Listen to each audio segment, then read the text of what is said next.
ભવ્ય રામ મંદિરની પ્રાણ પ્રતિષ્ઠા અગાઉ સુરત બન્યું રામમય। શહેરના તીર્થસ્થાનો પર સ્વચ્છતા અભિયાનમાં ભાજપ પ્રદેશ અધ્યક્ષ સી.આર. પાટીલ પણ જોડાયા। ભવ્ય રામ મંદિરની પ્રાણ પ્રતિષ્ઠા અગાઉ સુરત બન્યું રામમય। શહેરના તીર્થસ્થાનો પર સ્વચ્છતા અભિયાનનું આયોજન કરવામાં આવ્યું। અભિયાનમાં ભાજપ પ્રદેશ અધ્યક્ષ સી.આર. પાટીલ પણ જોડાયા। સ્વચ્છતા અભિયાન દરમિયાન ભાજપ પ્રદેશ અધ્યક્ષનું નિવેદન, તીર્થસ્થાનોની સ્વચ્છતાની સાથે તેની જાળવણી પણ જરૂરી।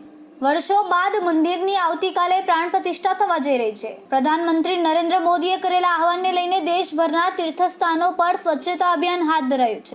દેશભરમાં લોકોમાં ભવ્ય રામ મંદિરની પ્રાણ પ્રતિષ્ઠાને લઈને ઘણો ઉત્સાહ। સુરતના મંદિરોમાં પણ સ્વચ્છતાની સાથે ભવ્ય આયોજનો। કેમેરામેન સેનિલ વિરાણી સાથે વિશાલ છેટા, માનવ પ્રભા ન્યૂઝ, સુરત।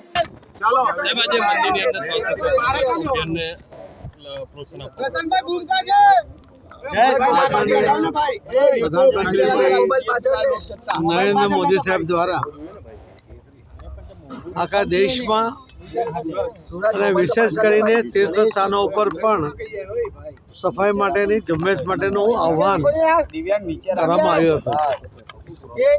ભારતીય જનતા પાર્ટીના આખા પ્રદેશના કાર્યકર્તાઓ, આગેવાનો, ચૂંટાયેલા પ્રતિનિધિઓ, પદાધિકારીઓ આ બધાએ આખા ગુજરાતના તમામ તીર્થસ્થાનો ઉપર સફાઈ ઝુંબેશ કરીને ખૂબ સરસ કામ આજે કર્યું છે।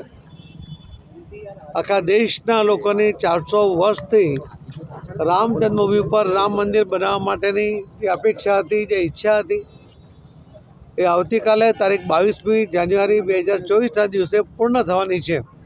અમારા વિડીયોની નવી અપડેટ મેળવવા માટે સબસ્ક્રાઇબ કરો માનવ પ્રભા ન્યૂઝ ચેનલને। બેલ આઇકન ક્લિક કરો લેટેસ્ટ વિડીયો સૌથી પહેલા મેળવવા માટે।